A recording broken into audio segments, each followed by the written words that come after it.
Welcome to SoulSpeak, Episode 1, entitled Self-Sabotage. Why do we allow ourselves to get in the way of our own success?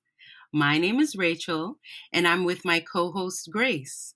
And this is a podcast where we speak authentically about our experiences in an unfiltered way.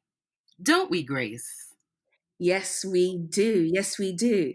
Thank you so much for that introduction. So this is our first podcast. So hopefully this will be a great opportunity for everyone to get to know us as individuals and also to be able to learn and gain something from our personal experiences that we have had in the past and what we're learning currently, and to be able to move all of us as listeners and also as co-hosts moving us forward. Amen. I co-sign. Yeah. So, self-sabotage. Yeah. What about it? Let's start from the nitty-gritty of what does it actually mean? I think you've got a great explanation as to what self-sabotage is for our listeners over there. Yeah, so as anal as I can be, right? I got 3 definitions. Okay. So there is one that is my favorite, but we'll get into that later. So self-sabotage, the first definition I Googled, of course, because Google is my everything. When it comes Is our to friend, for sure. the first definition is self-sabotage is when we actively or passively take steps to prevent ourselves from reaching our goals. So that's the first one. Yeah. The second one is it self-sabotage creates problems in our daily lives and interferes with long-standing goals. Can understand that. And the last one, which is my favorite, is that self-sabotage is the resistance, whether internal conflict or blocked energy, to the flow of life. Amazing. That's so deep. That is so deep. Yeah. So I would say that I relate most to the last, because I would say it's really because self-sabotage is not something that I know I have done, but it's not something that's usually on the conscious level. So Mm, I'm not able to see it many times as me preventing myself from reaching my goal. But I mm, do feel like we're going to get into like the types of self-sabotage. What I mhm. do in feel when I am engaging in self-sabotage is that I do have an internal conflict. There's something that's Okay. not lining up or blocked energy. So Do that's you feel why like, sorry to interrupt you, my love, but do no, you feel like most of us have that knowledge of being aware that we are doing it? Because I feel like a lot of us, we don't. It's not something that we're aware of at all, even if it's on the surface level. I think it's when it's already been done, when all has been said and done, we then wake up with this dread on our faces and gut wrenching feeling and regret and whatever it is that we feel, and we think, like, this is the worst decision I've ever made, or, I shouldn't have done that. I could have dealt with it differently. I definitely agree with that. And I would say that that is the best way for me I have learned from past self-sabotages is Mm, after what I've already done. And so I'm looking, that saying hindsight is 2020. absolutely. That's where I've learned. So that is a great point that you've made as far as most of us not being aware of when it's happening, like the during. But I do think after a while, and you can let me know for yourself as well, Grace, after a while of having these experiences, and I would say having great people in my life that can help me bring this to a surface level for me is how I've learned about self-sabotaging and improving that if possible. If I have. Mm, We'll see. yeah, yeah. Um, for me Mhm. personally, it's been definitely an internal struggle. I think all of us experience that. It's how we manifest that physically. That's different. Do you Right. know what I mean? Yes. Some of us, it becomes us being super cruel people. Sometimes it's one of those things where we act out, or we eat, or we drink, or we become abusive. There's so many different ways, but for me, I've seen it more within my work life, my career. Mm, And at the time, I wouldn't know that I'm self-sabotaging myself. It's mm, only when I started to see patterns unfold in my own personal life right. that I realized that, okay, first and foremost, there's things happening that I seem to not be able to stop. They Mm, keep on continuing, and I don't know what the cause of it is. I don't know what the source and the root of my problem is. mm, However, the only thing that I do know is I don't like it and it needs to stop. Do you know what I mean? yes. And only then, when all of these issues bubble up and they all surface, I was able to then sit down and contemplate and go back, trace my steps backwards and see what was the problem. And it was only then I was able to point the finger back at myself, because it's easy when you're self sabotaging yourself to blame every single person who's around you. I was gonna I didn't ask get this you because about of this that. person. You know what I mean? I was gonna I ask didn't get this you. because of this person, and they got in the way of my life. And if it wasn't for them, I probably would have been further in life. You know, like, it's obviously it's silly looking back now because you're over it and you've dealt with it. But um, for me, when you finally realize like you're the root of the problem, Mm, it's about then going even deeper and figuring out why. that is Why really good. are you the one causing these problems? Why can't you stop? And what triggers these things? Do you know what I mean? Right. Because sometimes you become aware, but you still have those trigger moments where you lose yourself, you know? Yes. And you go back to old habits, old patterns, and you can't necessarily control it because maybe you've just realized it now and you haven't had the time to really grow and to truly nurse and do some soul searching. Right. There's So those are the types of scenarios, especially in a work setting, where I found myself making decisions that I wouldn't necessarily make today, mm, or deal with certain situations and speak to people in a way where I wouldn't today. And I think we kind of excuse ourselves because we're young, right? Young, dumb, and broke. So you do have a certain pass in yeah. my belief. It is my belief that up to the age of about 25 you have a pass. So I get it. I would like to think so, because sometimes I look back and I cringe and I go, "Oh, I can't believe you did that," or "I can't believe you said that." But you're absolutely right. Uh, it's great to make your mistakes when you're young, Mhm. as many as possible and as often as possible, Mm, because you don't want to be at a certain place in your life making the same mistakes I because they become agree. more costly. You know. Agree. Yes. So So with mistakes, go hard or go home. absolutely. Absolutely. So Give let me yourself ask some you, time to Grace. fail. Yeah. Grace, if you don't mind, let me know if this is too personal. But would you mind sharing the self sabotage that you've experienced? Yeah. Mm, It's like I said before, being rooted in something much more deeper than just your actions, right? Because the physicality of it is just a final manifestation of something that's already been happening internally and mentally, right? right.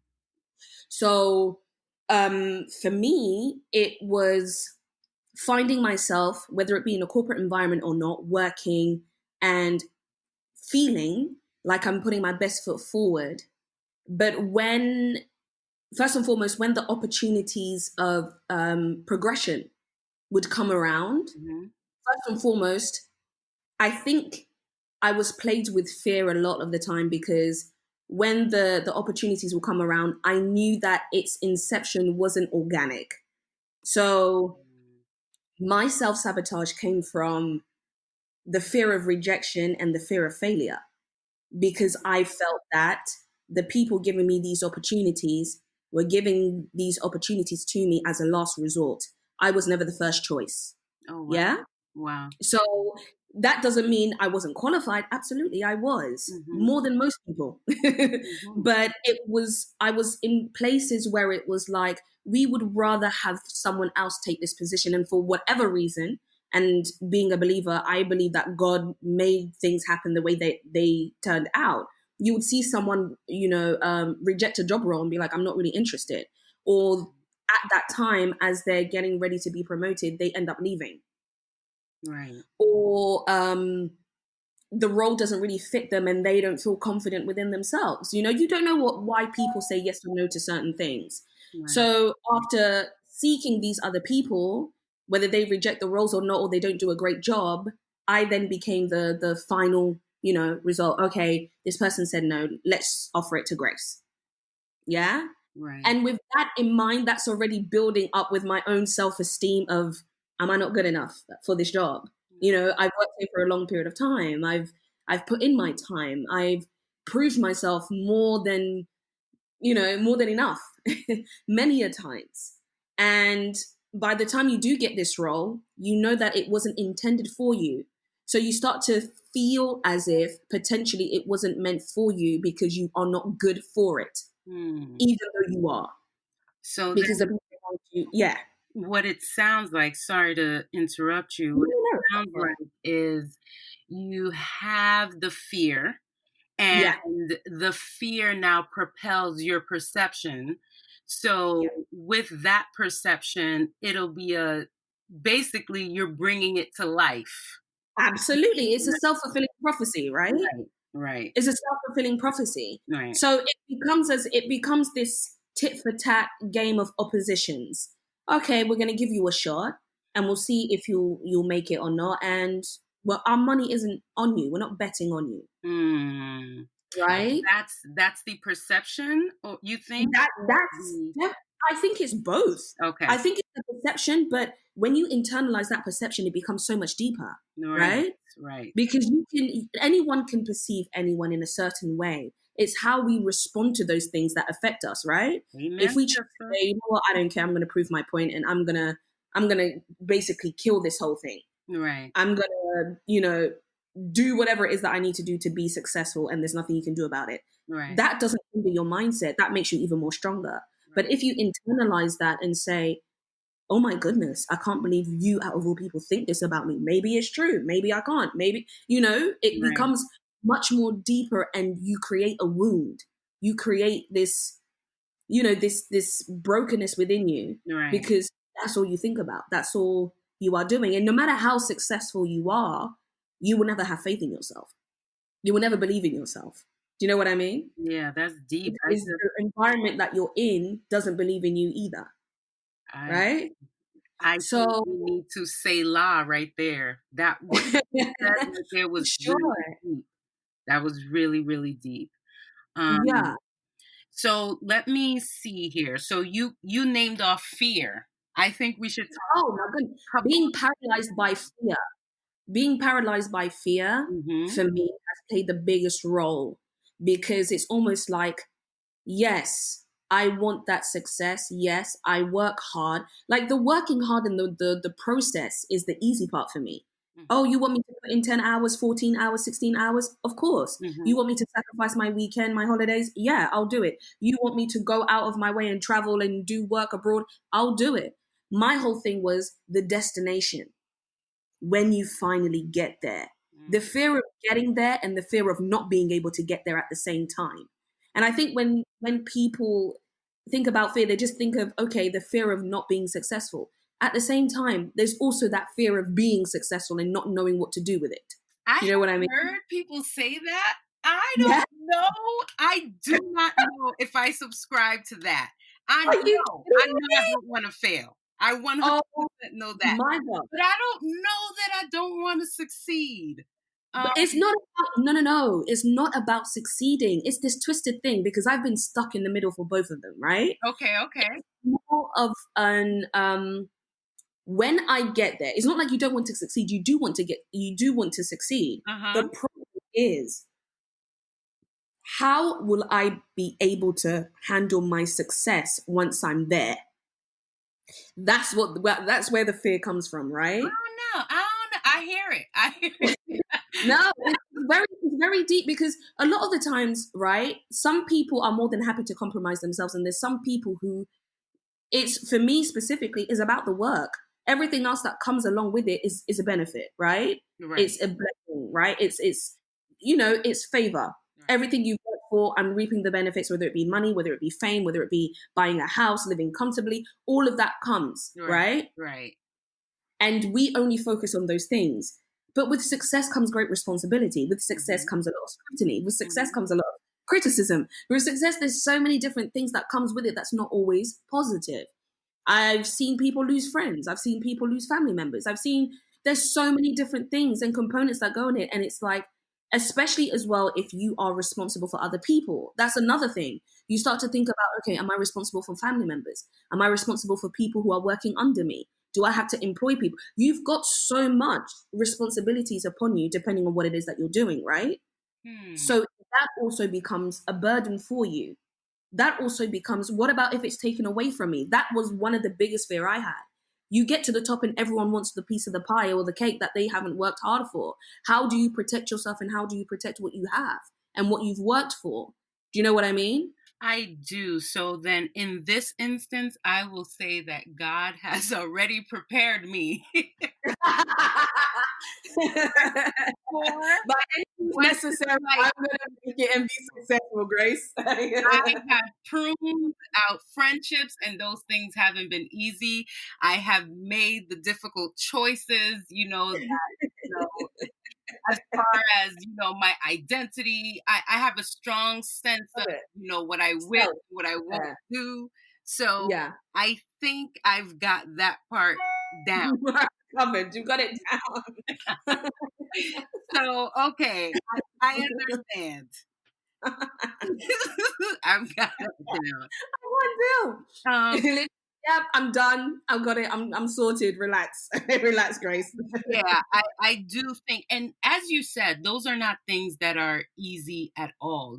I would say like the both of us, and as this podcast goes on, we will definitely be sharing more about ourselves. But you and I know, we know each other. I would Yes. say well, or we're getting to Yes. know each other well. So Sure. you and I are both firstborns. So Yes. there are certain Burden. responsibilities that come with being a firstborn. Yes. I would say where my self-sabotage comes in is my fear of failure. And from haven't seen others do what's in my mind to do. Because I would Mm, call me as a first child, I'm a pioneer, yo. I for sure. am the type of person that's like, I have something in my mind, I haven't seen it before, and I gung ho and I go for it. But Mm, that comes along with not having support of a lot of the main people, or I would say of people that I would want it from. Um, yeah, they don't get it. I think in life, that you'll always have supporters. You'll always have some type of supporter. It may be the support may be from a good place. It may be from a bad place, but someone is always going to support some idea that somebody has. So Okay. I don't think it like that is the issue, but getting the support from the place of which I'd want it from has Yeah. been an issue for me.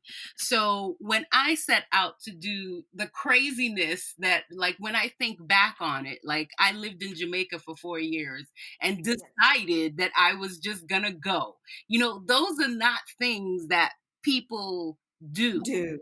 Like, not, Absolutely. not the average person. And if I share that information, so it's one or two things. It's either I keep it to myself, and Yes. at one point God wasn't a big factor in my life, although God's always a big factor in my life. I wasn't Yes. considering him that. So it's something where I did not talk to God about it. I just made my decision and went.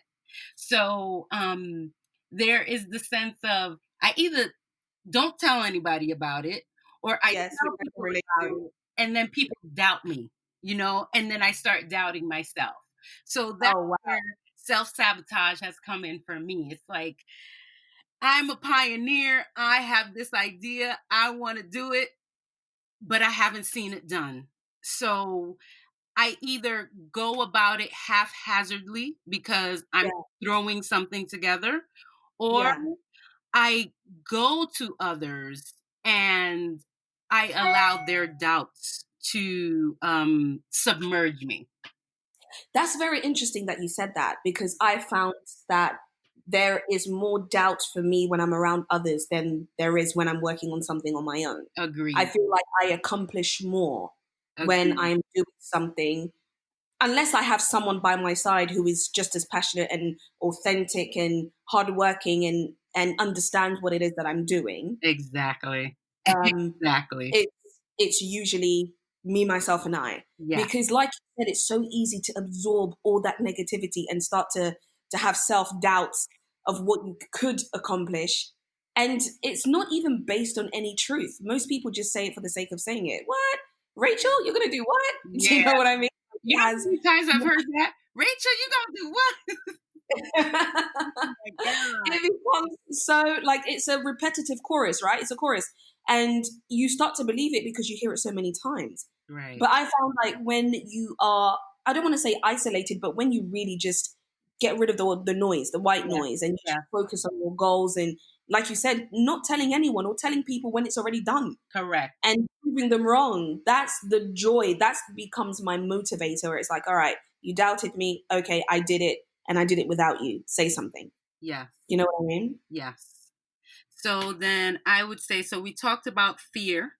Yeah. I think we talked also like psyching your own self out, or allowing other people to Yeah. psych us out. Um, Yeah. I think that would kind of fall under fear. Um, Also, there are two other ways I think with self sabotage that we can manifest it, or the reasons why is lack Yeah. of self worth. That's a Yes. big one.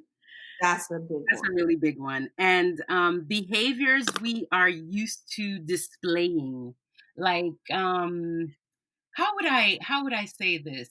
Say relationships. I think that's a big Yes. one. Where Yes. relationships we've seen in our lives, say parents. Mm.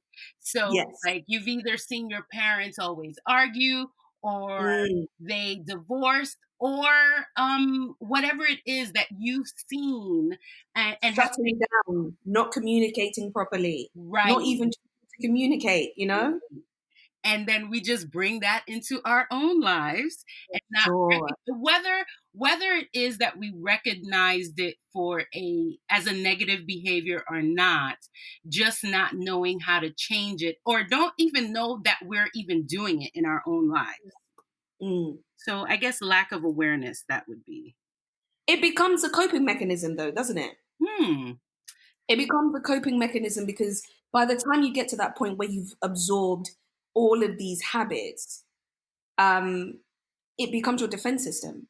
Or, whatever the situation is, when you're pushed against the wall, how to, it's fight or flight. Right. It's It's how what you're going you to cope. know. It is what you know how to do. Exactly. Got it. Absolutely. That makes And that penetrates through every aspect of life. And it's something that really, really can just overtake everything, right? I have to agree, because there are people in my life that I have looked at like, I don't want to be like that. And then a situation comes up and I'm like, oh my God, I I am just them. They are me. We are each other. oh my God. So that's something we'll get into, because that's like a Hilarious. family situation right there. So For sure. yeah. All right. So reasons why we do self sabotage. We've discussed types. Have we discussed types of self sabotage yet? No, we haven't. Okay. So I've got some here. I will not say I'm the queen of this, because I am not going to own that, but procrastination. That is that is a all Huge of our feelings. self-sabotage mechanism, yo. Um, Wasting addiction. time. Sorry, say that, Grace? I said procrastination, i.e., wasting time, Yes. because that's what essentially it is. Yeah. Addiction. Mm. Got like, of course, drugs, drinking, food, Yep, I can attest to that. burying our feelings, Oh yes, that speaks to me. and past failures. Why is this whole list about my life though? Did you just go, okay? All of these things are great, so I'm just gonna put that down without writing her name down. All of it basically it's me. And since I could say the same, a lot of people probably feel this way. That's what I would say because I did Like not look that. at it this way. But every damn thing on this list, yeah, I have done. So past failures. You want to talk about that, Grace? If you do, Oh, MG. I do you know what's really crazy? no. I feel like in life, there's more fails, there's more L's. I've taken more L's than I have W's, right? And Okay. it's really crazy because most people who look in, from the outside in, I don't feel like they see it like that. I really don't. Huh. And I don't know why, because I have nothing to show for it. Do you know what I mean? Huh. It's like there's certain things that happen in life that I consider it to be a grace. Again, like you said, being a believer, right? Hmm. Believer in God and seeing how your life progresses with Christ in it. There's things that's happened in my life or the things that I have that I just believe, wow, that was God right there. Right? Hmm. But it's easy for someone to misconstrue that and think, wow, how did she do that? How did she get that? Do you know what I mean? Right. The things that I have worked for and the things that I've had goals and ideas and all of these things that I've wanted to do, fair enough, I've done a lot. But to achieve something, maybe because the bar is very high, maybe my standards are too high, and I'm naturally a uh, self-sabotager.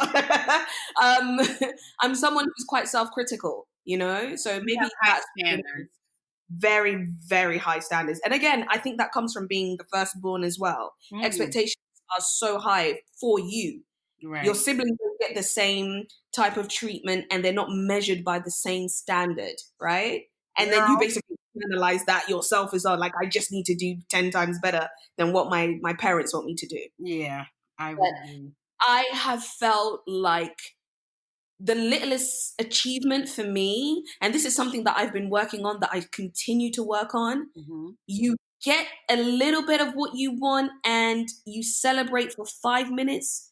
And then within the next 10 minutes, you're thinking about the next thing that you need to do because it's not good enough. I Right. don't know if you've ever felt like I that, have. I but have. I felt like it's easy to turn the smallest things that are wins into an L. Yes. And I think that's my own mind or my own, I don't know. I don't know what it is that I want, to be honest, Rachel. That is But it's really, very difficult to really enjoy and be in the moment because I'm always thinking about the next thing. yeah. So, and for me, it's like, it's not big enough.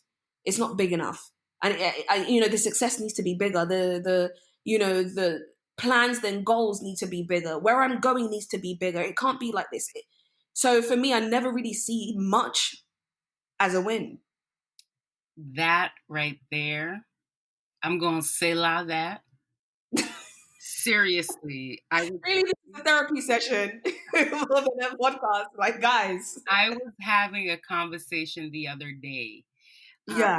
and I was having a conversation where you know how you talk to somebody like you're helping them through a situation, but you're also helping yourself. You're talking about yourself. Without knowing, yes, absolutely. I was talking to somebody about the fact that I feel like for the past couple of weeks that I really have not been achieving much.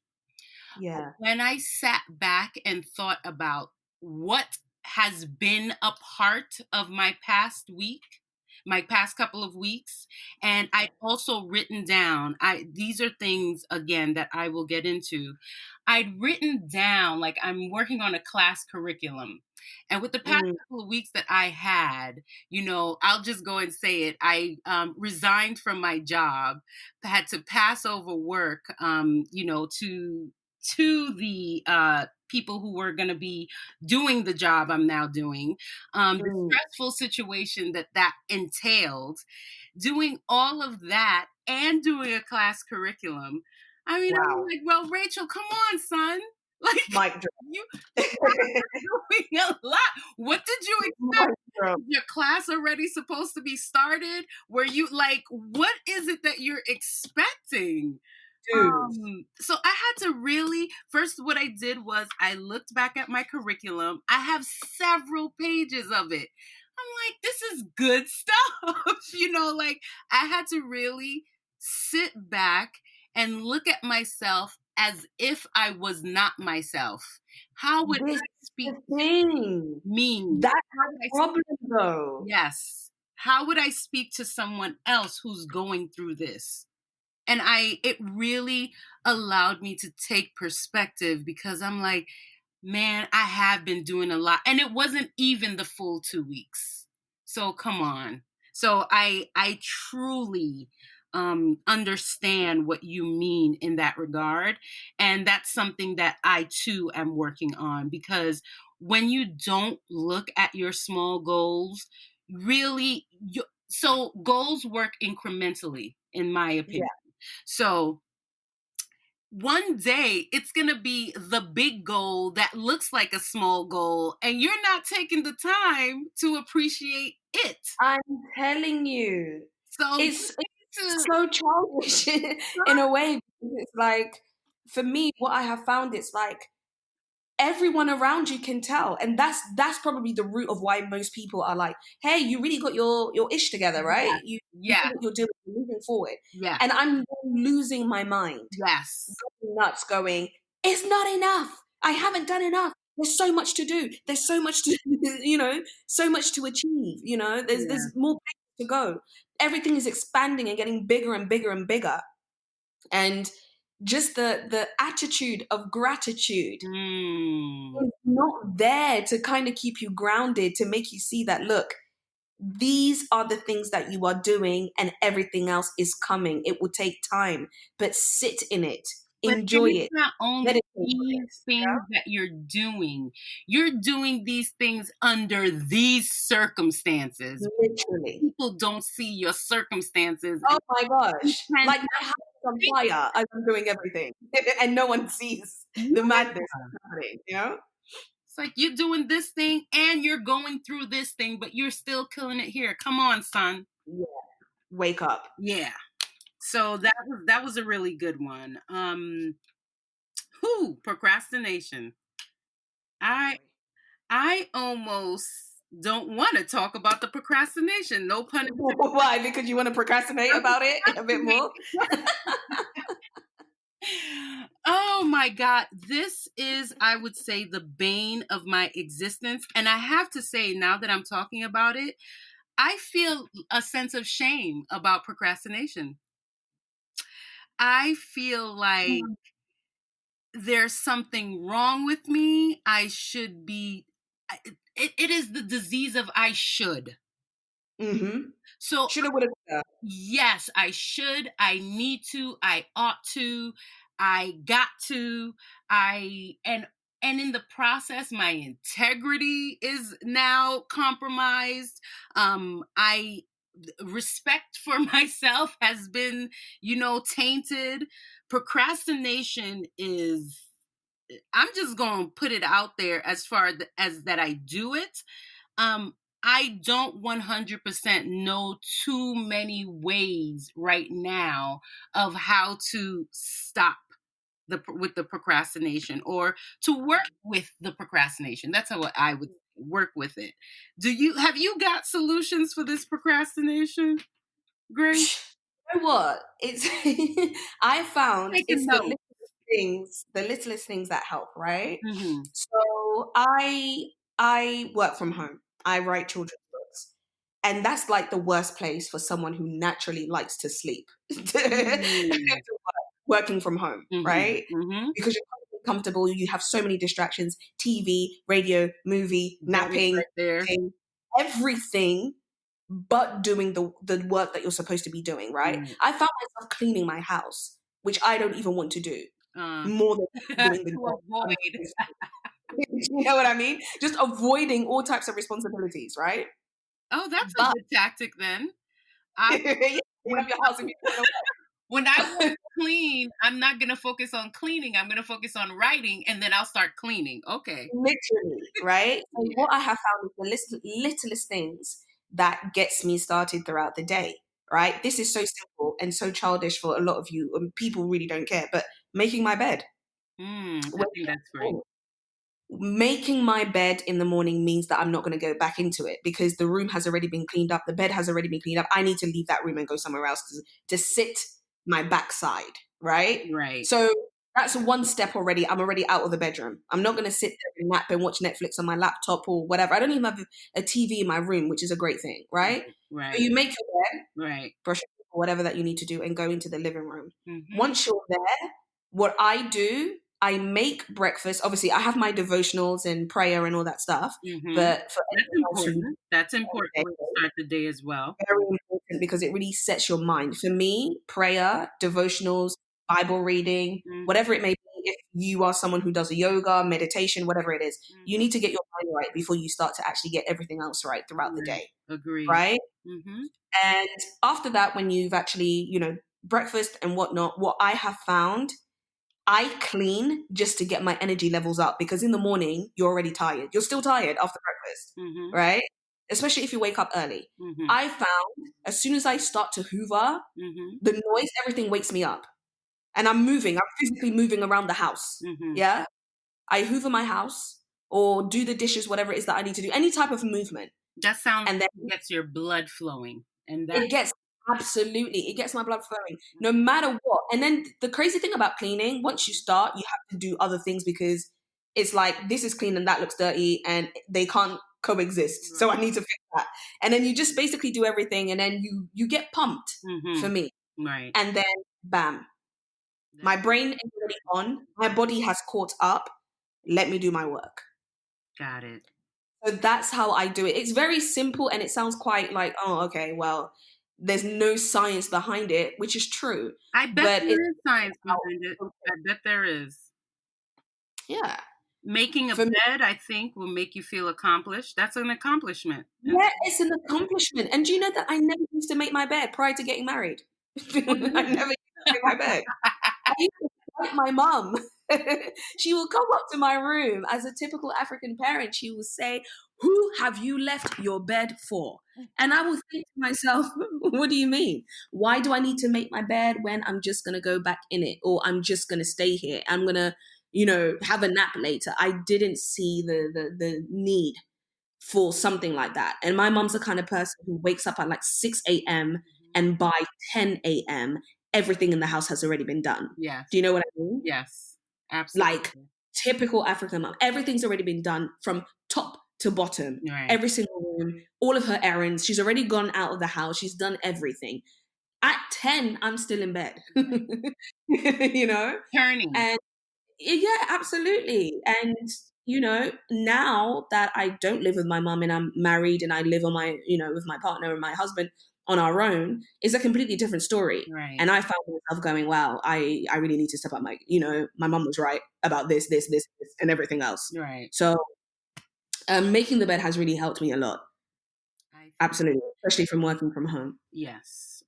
Those are some excellent tips, actually. And I do bet that there is some science behind it. So, what I akin the cleaning to, well, we know right now we're in Oh, Corona season that seems like it's not going to end, dear Jesus, help us. oh my gosh. So what I am a gym person. I love going to the gym, and Mm, gym has long been I yes, there is a vanity behind the gym. I'm not going to take that away from it, but mm.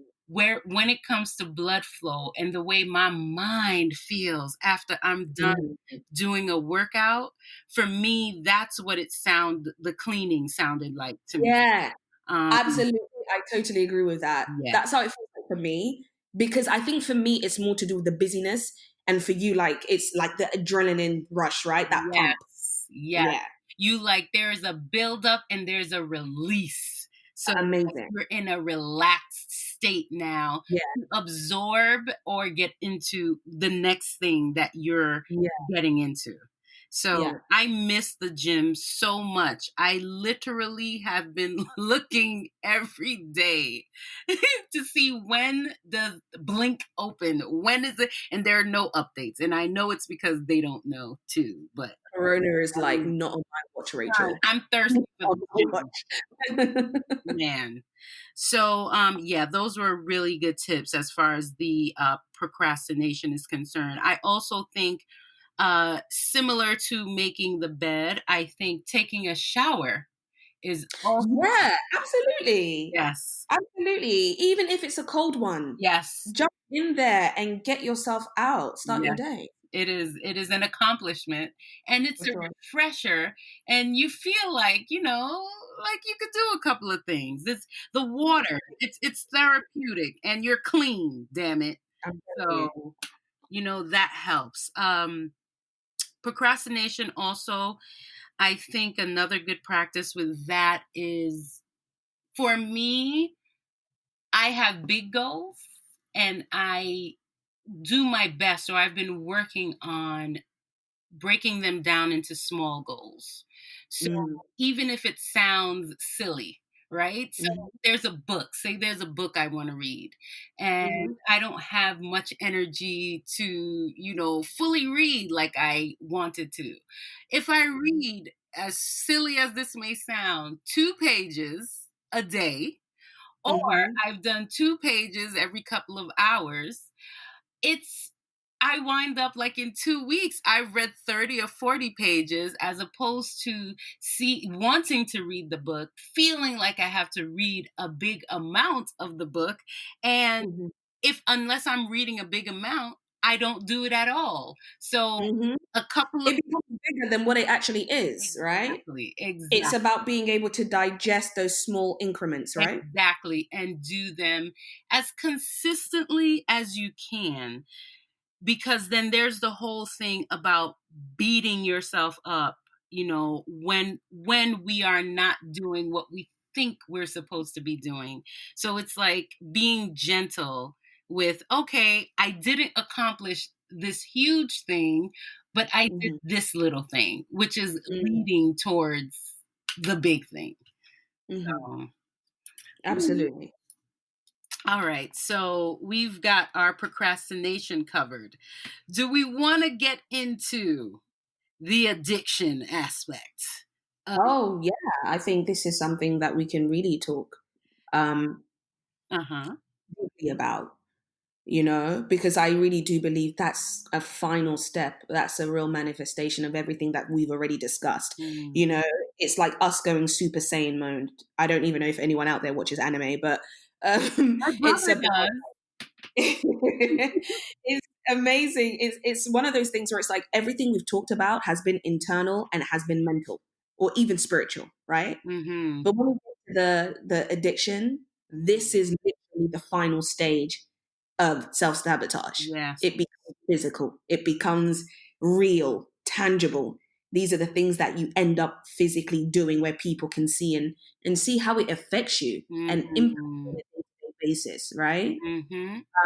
For me personally, my addiction was alcohol. Mm. My addiction was alcohol for a very long time. And the crazy thing was, I had people telling me, "You're drinking too much." I would be drinking 2 bottles of red wine at home alone, Mm. one after another, in a massive glass, and still feel like I need to drink Wow. just Like to be able like how to it looks on numb TV, those big massive ones. those. Yeah, because I was a collector. Like I had this massive wall unit with all of these massive, deep wine vase glasses. Right, they were absolutely stunning, but I would fill it right to the top and drink Wow. 2 bottles. Wow. one after the other, and still want to have another bottle of wine, Wow. just to be able to numb the pain, just to be able to numb my emotions of not getting where I needed to be, or feeling hemmed in, feeling attacked, feeling rejected, feeling whatever it is that I was feeling in those moments where I had that realization of sabotage, or I had to deal with the aftermath of my own decisions, Mm. right? Or the decisions of others, or my response to their decisions and my response to their actions towards me. My coping mechanism, amongst other things, would be to drink. And that was the final step, right? I'm naturally someone where I would either lose my temper or I would shut down, or I would do both, lose my temper and then shut down. Do you know what I Mm. mean? Mhm. And not necessarily communicate my points properly, or maybe not even necessarily communicate my points properly, but communicating them in a way where I feel like I've done a good job, but I'm still being misunderstood. And the more I felt like I was being misunderstood, the more I felt like the people who I was trying to communicate with were doing it on purpose. And they weren't taking me seriously on purpose. Because how many times do I need to repeat myself? How many times do I need to make a complaint? How many times do I need to raise this issue again? So it will just spiral out of control. And it will then overtake me and define me and overcome me, where I was sitting at home by myself, drinking during the day, during the night, whenever it was, until I would pass out and then get ready to go to work the next day. Hmm. Yeah, That is serious. I'm telling you. Question that comes in mind for me when you're explaining what the drinking was like. Now, were you aware as you were drinking that you were No, drinking over these things? no. For me, it was just, I'm drinking to feel better. Got That's it. it. I feel trash Yeah. and I need to feel better, because the one thing about me is, I think some people like to wallow in their misery. For me, I hate the feeling of Right. pain, Right. right? Especially physical pain I can handle. Mhm. Emotional pain is so difficult for so many people to handle, Yes. Yeah. right? And the younger you are, the harder it is for you to navigate those things. Yeah. You don't You know feel how like to deal with you're your gonna emotions. die. It feels like Absolutely. Right? And for me, it was not being able to navigate my own emotions or truly understand them a lot of the times, because sometimes you feel something and you don't even know what it is. Mhm. Sometimes you are in a certain place and you think to yourself, well, where does this come from? Where did these feelings come from? You don't know. So being young, I think, attributes to that, but it was more to do with, I don't like this feeling. I don't like, sometimes it's, I don't like where I am. I don't like this feeling. I don't know how to get rid of it. I don't know what to do with it. All I know is that I don't want to feel it. So let me drink. And it wasn't just about drinking at home, at work. I lived in London. Well, I'm Congolese by birth, raised in London. But Couldn't the tell. work Couldn't tell, culture, Grace. yeah, the work culture in London is very. We have is Most people who've been to the UK or who know British people will know that pubs are very, very prominent. Yeah. We live in a pub culture, right? Yes. You go to work. After work, you go for drinks. Right. During work at lunch, you can go for drink. It's the same as If, the US. yeah, if Oh, you have business meetings, you go for a drink, oh my right? goodness. Business meeting, and you want to negotiate a contract or something like that with a client, you take them out for a drink. Yep. And this is during work hours. You can still have wine or you can have a beer. Yep. Do you know what I mean? Mhm. So now imagine being under that pressure Mhm. and knowing that you have the leeway to actually drink should you want to. Hmm. Every opportunity That's you were given, for all. you would drink, right? Yeah. So after work, that's what I'll be doing during lunch. That's what I'll be doing when I get home. I will come home with bottles. There's bottles at home that I haven't even finished yet. I will come home with bottles of drink and I will sit down, put my feet up, still in my work clothes, put on the telly and start drinking until I literally pass out. Sometimes I'll pass out my own work clothes. Wow. Sometimes I'll come home super late because I've been clubbing all night with colleagues and that I disdained, but because you could go out to drink, that's what you did. And Right. I'll come home at 6 a.m. in the morning on a weekday when I have work the next day. Right. Wow. Do you see what I'm saying? I So it definitely becomes do. more and more turbulent and more destructive because I'm turning up to work hungover. Right. I'm turning up to work just shattered, broken, not in the mood, and just awful. Right. And then your emotions are Definitely all over the place. self-sabotage in full Absolutely. manifest. You're already ruining everything. So even if they doubted you before, they definitely doubt you now because even if they don't know that you're drinking, Right. your attitude is going to convey that you are not happy where you are. Right. You do not care. Grace has left the building. It's just the physical embodiment of Grace that's there, but her soul, her mind, her spirit is gone. Yeah. She's not here anymore. She doesn't care. Wow. And that really does impact you in your career and your life. Yeah.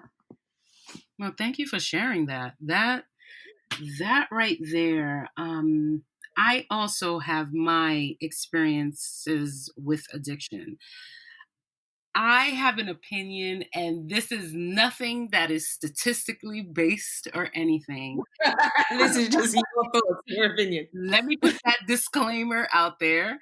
I really think that every person has an addiction or has a potential to having an addiction, Oh, wow. especially if you don't know how to, as you so eloquently stated, if you do not know how to manage your emotions. I think we are we are beings that we don't like to feel pain. We don't like to Mm. go through pain. I don't myself either. I have learned though that if I do not tackle that pain head on, because I remember when people would say the only way um, to it is through it, or whatever the heck that cliche is. Ah, I screw those people. Who are they? yeah, the they. Um, it is so true because if you are not facing that pain head on, you are trying to buffer that joint. So for me, that was food. Food, I would say I love food. Let me just put that out there because this is not on food. Food didn't do anything to me. Food. Food is not criminal. It is how I looked at food, how I leaned on food, how I overused and abused food, Mm, to comfort me. And I think it's so interesting how we as human beings, and I'll speak for me specifically, how I try to fix something with something that has no connection. So I'm feeling sad, so I'm going to go ahead and have food. Like mm, that's not the answer. And when I look at it logically, I'm like, that don't even make no damn sense. But that's what I did. That's what I did. Food was my go-to. Food would comfort me when I'm sad. When I'm happy, I would eat. When I feel alone, I would eat. When I'm bored, I would eat. And not only would I eat because I'm trying to find the fast way out, so I ate and I need the consequences of all of the calories that I put on to now not exist. I then threw up the food. So my battle with bulimia, and that's something it's really near and dear to my heart to talk about because as a Black woman, that is mm. not something that you hear often, and I know that I'm not the only one. um, Absolutely. so that is how I would cope with, whatever pain I was going through about childhood, whatever emotional, situations I would be having at work.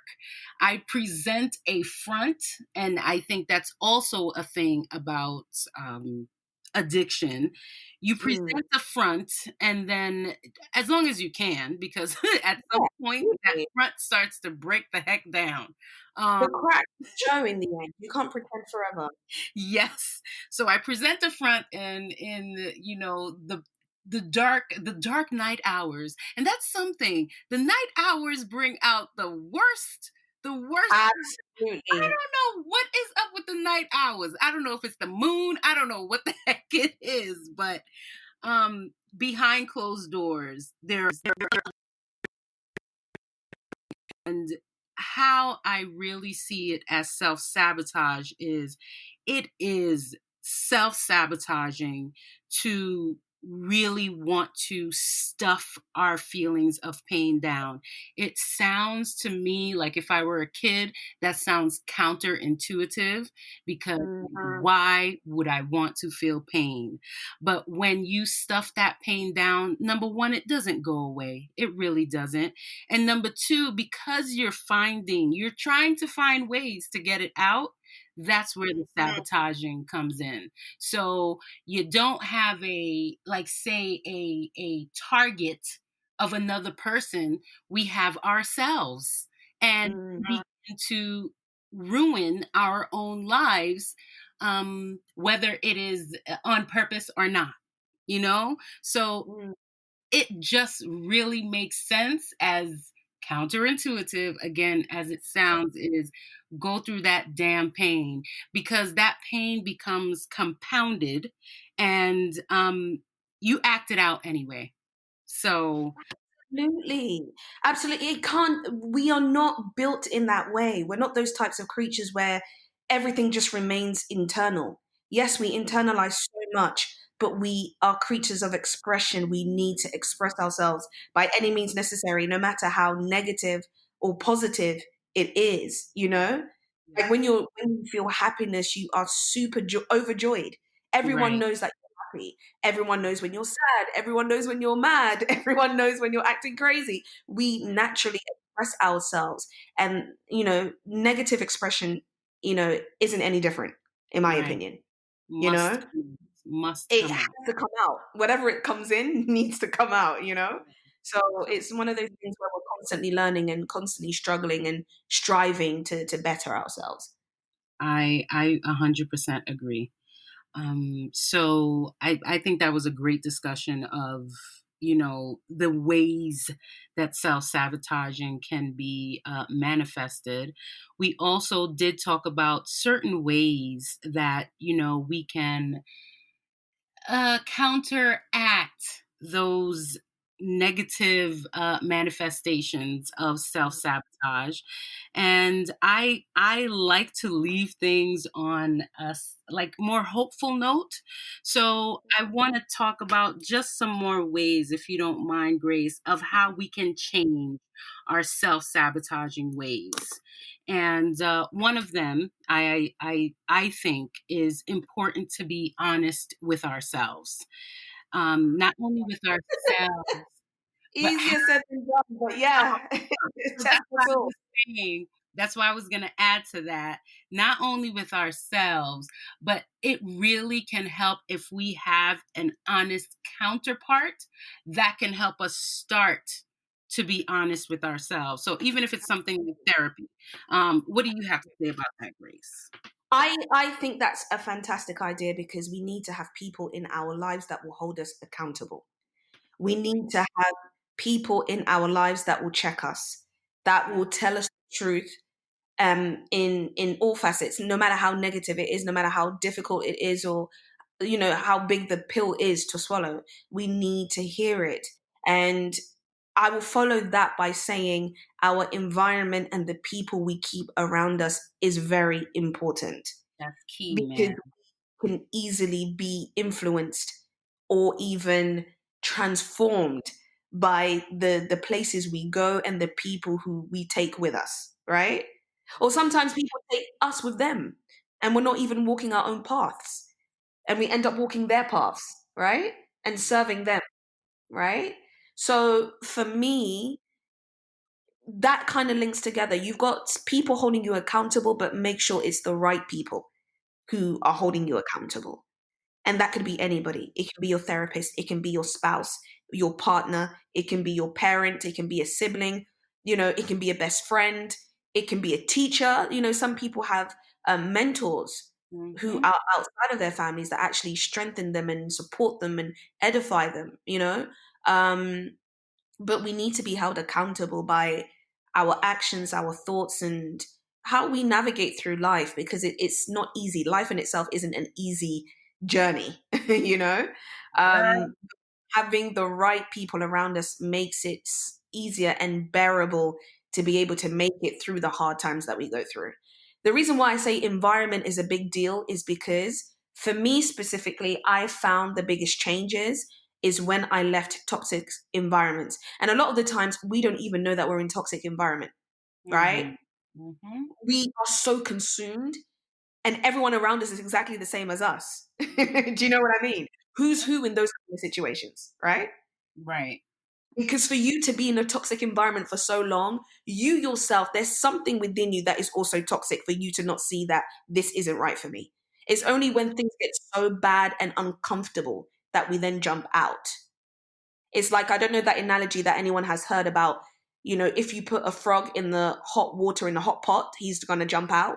But Right. if you put the frog in cold water and then slowly turn the heat up, and it's getting warmer and warmer, he doesn't feel the change. He doesn't feel the difference. And he slow cooks and then dies. Do you know what I Girl, mean? that is a great example. That was really good right there on that visual.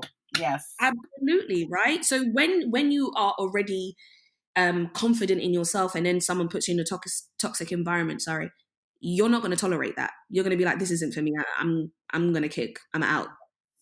But Yes. when you are in that environment for such a long time, you become that environment. Yeah. So what's the difference? It's not like there's a bad person, there's a good person. You're all the same. My whole thing is God has a way of making us feel so uncomfortable that the things that we would normally tolerate, the things that we would normally deal with, we end up saying, this isn't for us anymore. It's time for us to go. It's time for us to leave. We can't handle it anymore, And that pushes us to the purpose that we have, or the purpose He has for us, actually, in order for us to become the people He has called us to be. That's a Um, whole other conversation right there And that's because a whole other conversation. But we've got so many episodes to be able to really delve into that. That's just a snippet. man, I really do right agree with now, that. the amount of times God has said, you about to be uncomfortable. Uncomfortable. Literally, you need to And I'm be like, out. excuses. I'm out. I'm out. I need to go. I need to go. And because a lot of times we would sit in that comfort. We love comfort. We hate anything that is Oh, negative. Like, why do I need to go anywhere? Why do I need to change? Why do I need? And God's like, all right, you're not moving. I'm going to make you feel uncomfortable. exactly. I got something for Get you. out of here. Get out. Bring on the pressure. I have Um, a weakness. I have a weakness for douchebags.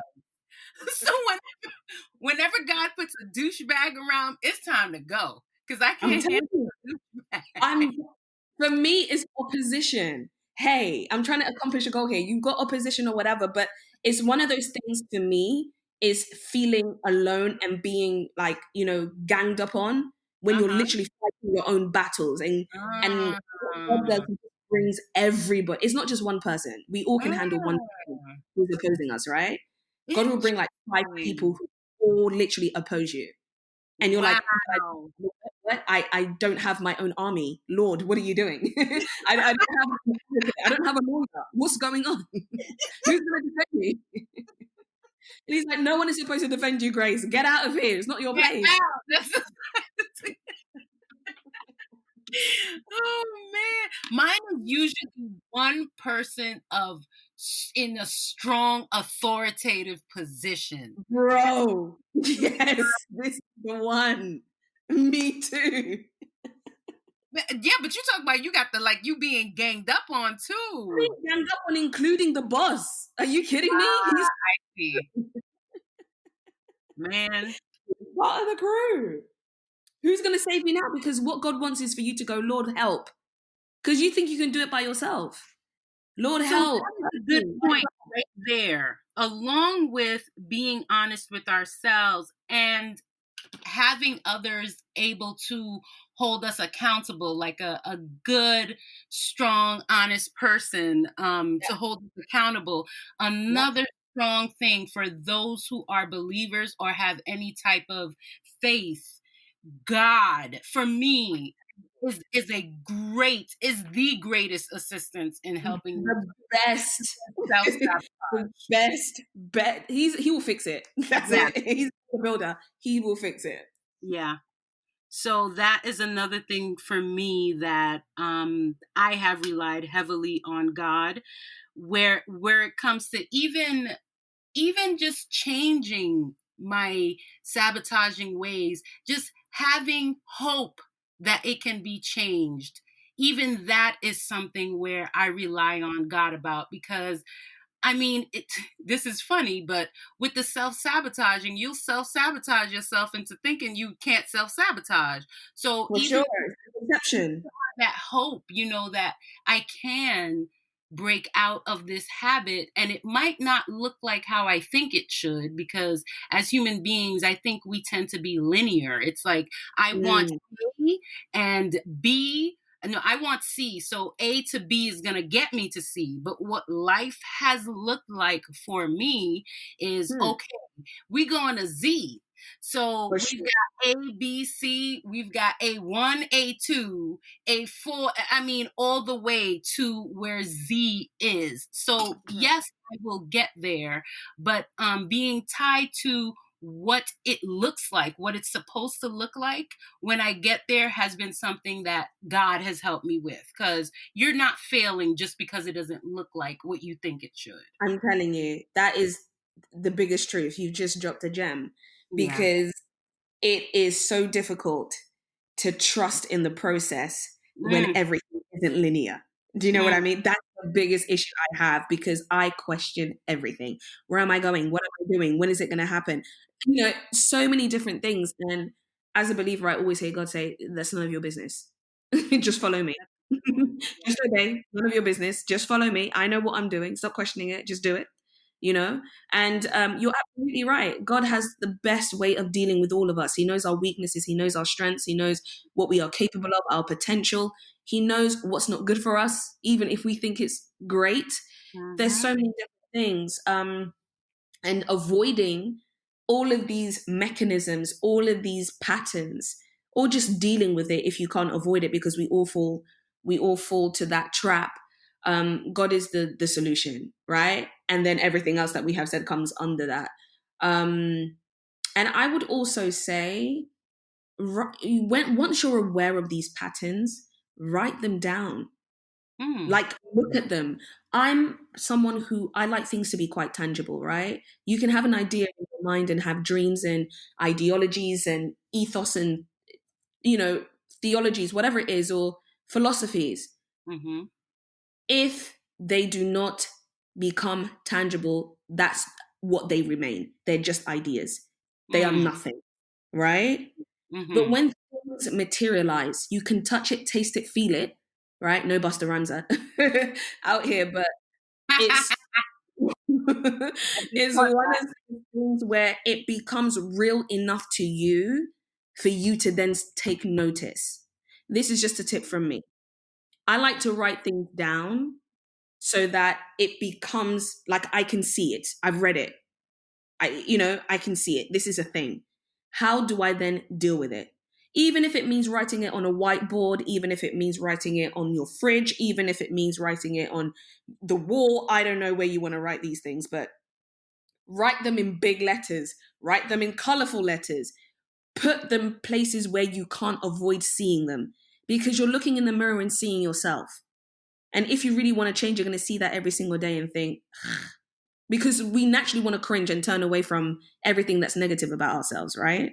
Mm. It's easy to make everything seem shiny, right? When you say that, it just makes me think of, like like you said, a mirror, and it's bringing these words, which are important, Yeah. are bringing the behavior to your consciousness.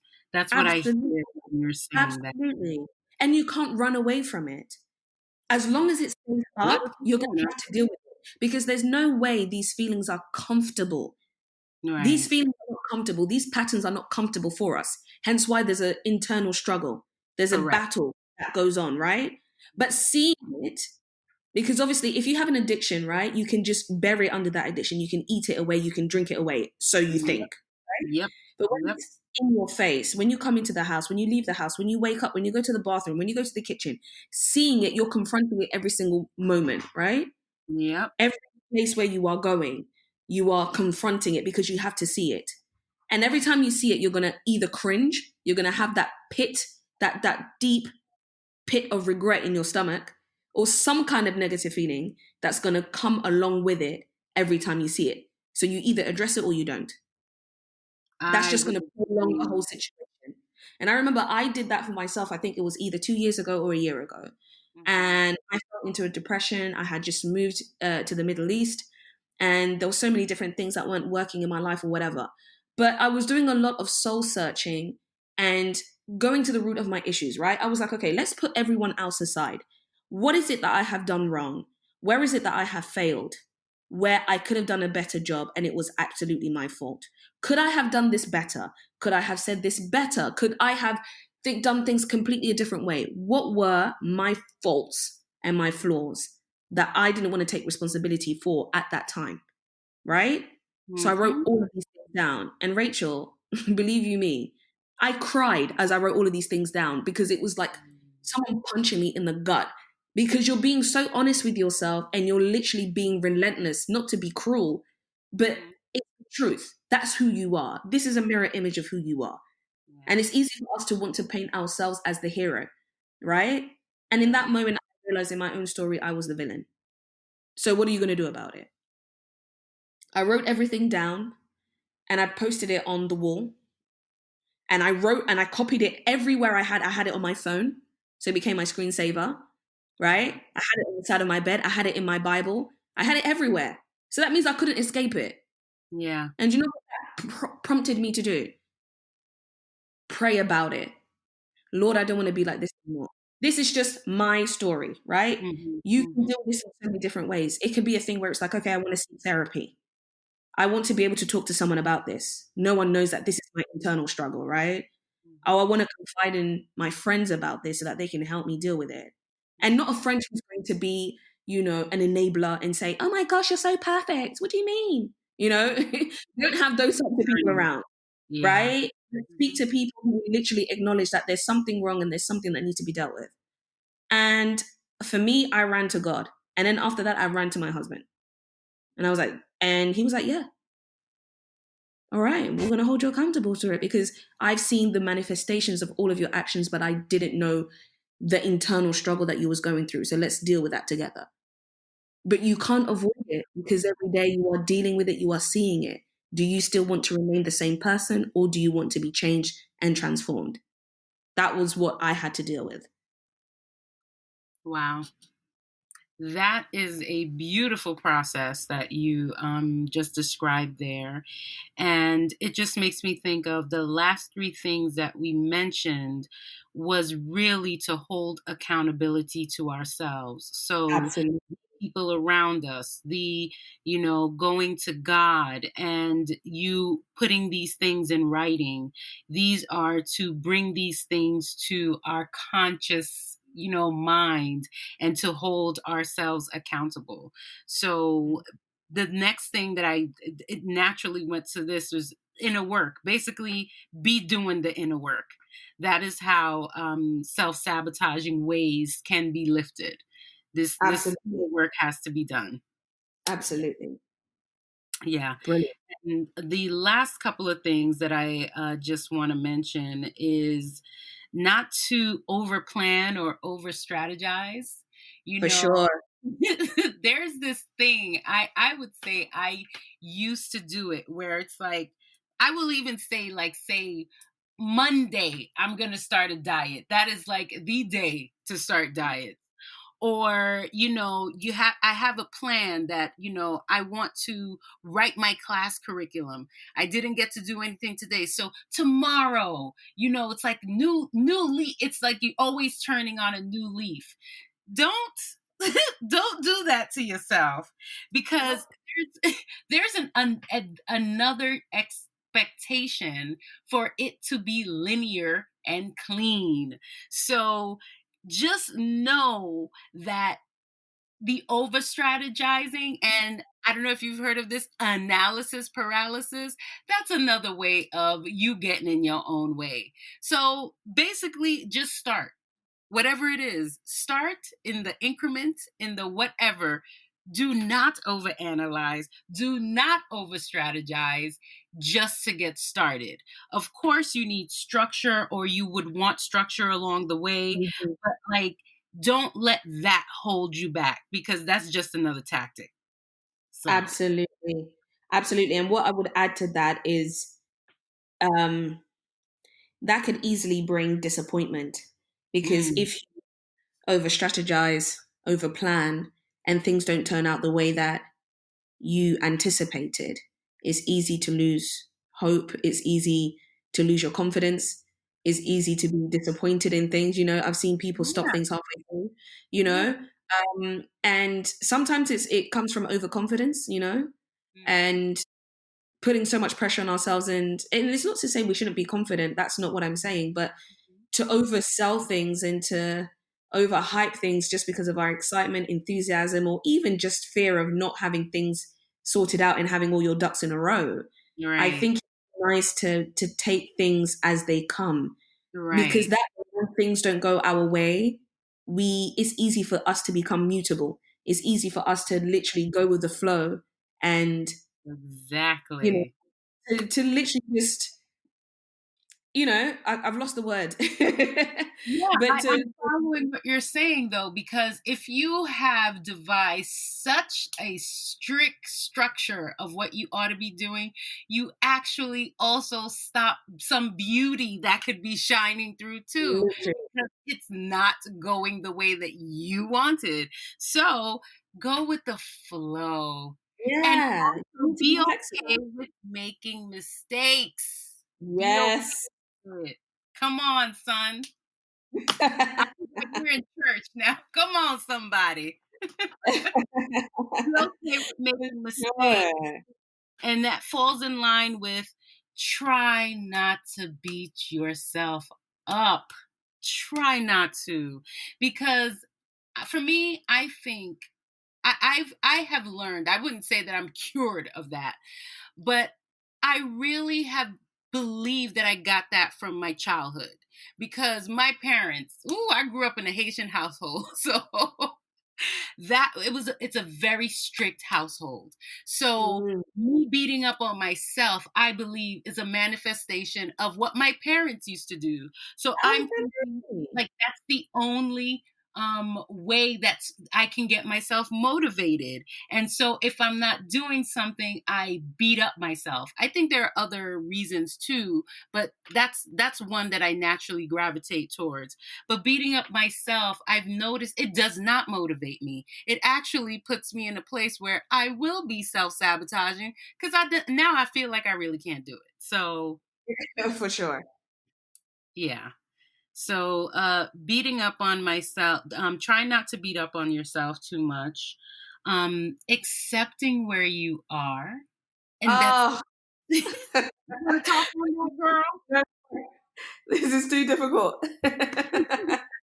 Why are you out to get me? Like, why did she have me in mind when she wrote all of this stuff down? Shall I speak, or do you want to speak? Shall I speak? Yeah, go for it. This seems a little difficult for you, Grace. So difficult. I can't deal. I was like, what are you tripping on my neck for? The whole hour. You've literally been coming for me. What? So, acceptance. All right. So, I got to say, how I used to feel about acceptance is that it is a giving up. So I had a negative outlook on what really acceptance is. It is no, I no longer see it that way. Acceptance is, look, this is where I am right now. There are good reasons as to why I'm here. I do want to make things better. There are steps that I can make, but right here is where I am, and I'm going to make the best of where I am right now. So you're looking at your present, you're in hopes of the future. You are not beating up on yourself as far as you shouldn't be here right now. So that's what I think is the opposite of acceptance is you should be much farther. You should not be here. You shouldn't have been in this situation. And that is self-defeating. So self accepting where you are is, you know what? it's another case of how would you speak to someone else in a particular situation. It's We tend to be more gentle with others than with ourselves. Like, look, Definitely. you're here for a reason. Yes, you might not like it, but even in those reasons, and I don't remember if we talked about it here, Grace, but when you said you have learned that you have had more failures Yeah. than wins. What else? There's so many things I have learned because I'm recovering, with the food addiction. There's Yeah. so much to be learned in a failure, man. So I think Dude, learning from failures is I learn more from failures than success. I we really all do. do. Success is easy, right? Yeah. Like failures, that's where the crushing happens, Yeah. right? When you Yes. fail, that's where Literal, the literal brokenness happens, the crushing. stretching. That's where it all happens. And I have to agree with everything that you have said. I've always believed that contentment is failure. What do you mean I need to accept where I am and be happy? Because that's all I would do. Whoever told me that, I'd want to punch them in the face. You're Yeah. not in my place. You're not in my position. Why are you telling me to give up?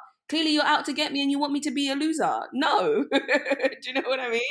Like, you're trying to get in my way. I'm trying to make moves. Well, they're trying to help a sister out, you know. Literally. But I'm not trying to hear that. Okay, okay. Don't yeah, accept no, acceptance that. then. Step Don't aside and accept. let me make my moves and watch me succeed. And do you know what's really crazy?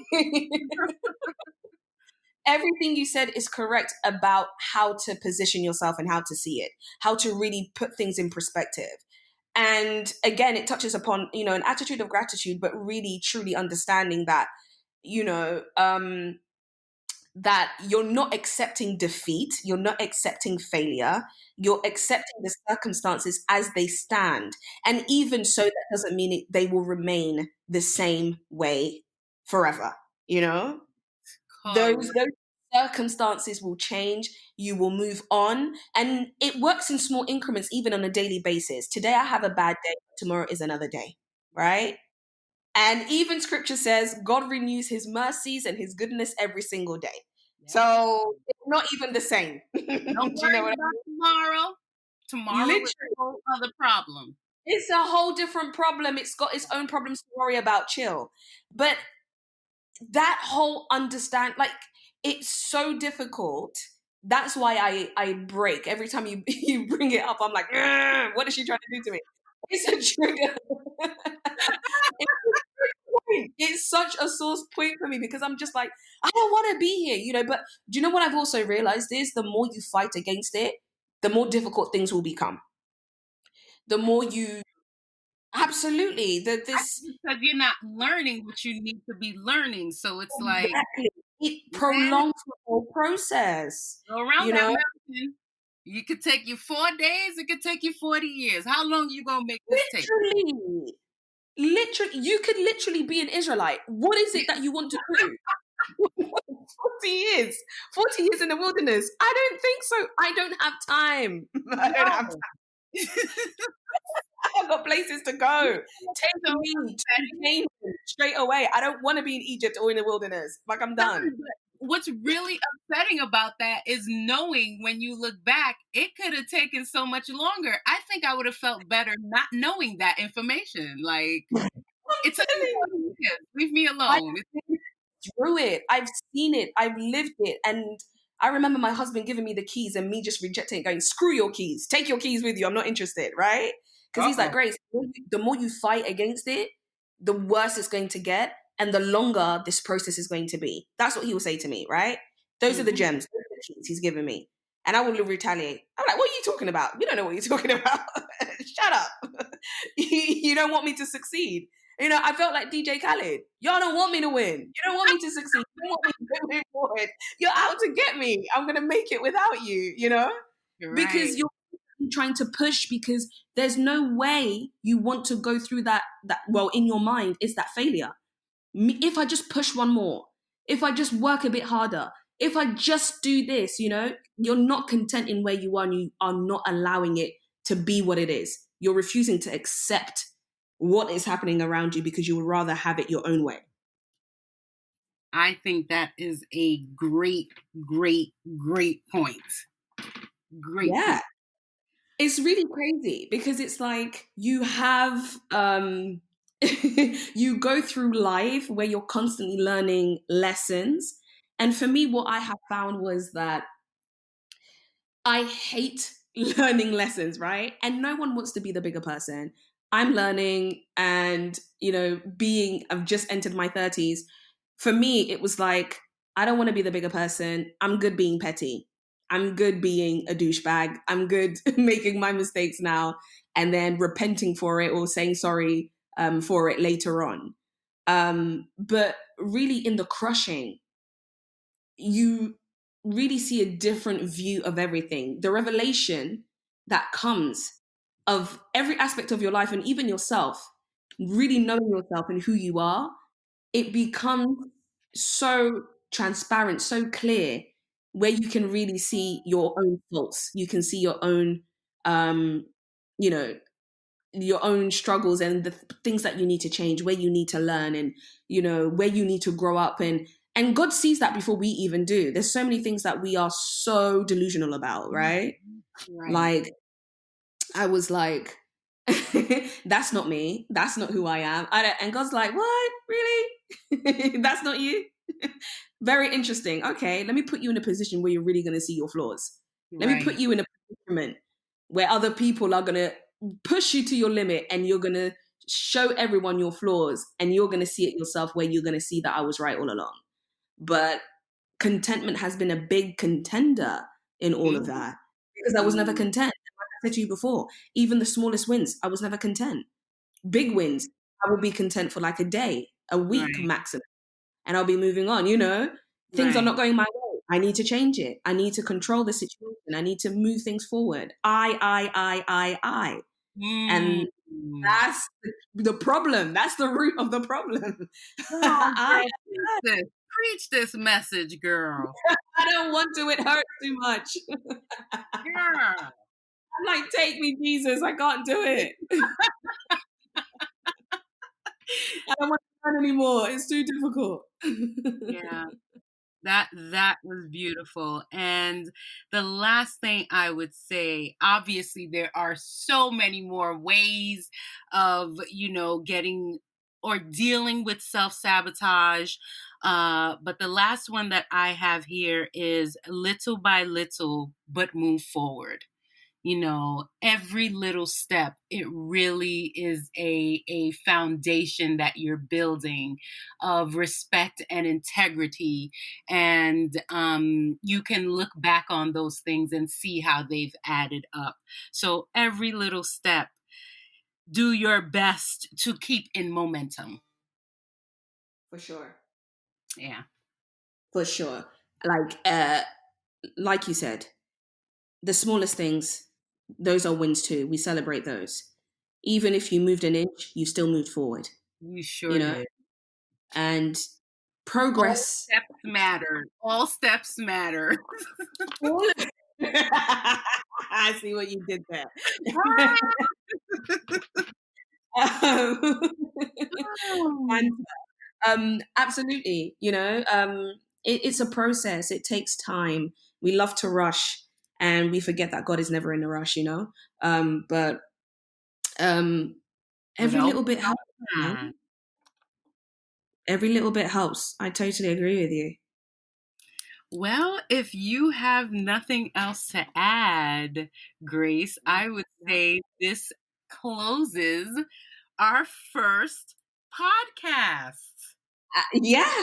And that's all I have to say about that. I'm going to be licking my wounds after this podcast because So you've let's triggered. give our Instagrams on where we could be found. Grace, you go Yes. first. So, my name is Grace Kugrena. Thank you so much for taking the time to listening to both of us, myself and Rachel. You can find me on Twitter at Grace_Kugrena. And you can also find me on Instagram. I am a Kidlit author, so that will be under at the reading hideout. Yes, so it will be at the _reading_hideout. That's where you can be able to find me. And my books on Amazon. Plug. No, we need to talk about. You need to plug them books in. You got 2 books, Grace. Come on, girl. Come on, girl. Come on, See, girl. look at this wasted opportunity. Real sabotaging. You got 2 books. Go on ahead. Yes. What is their name?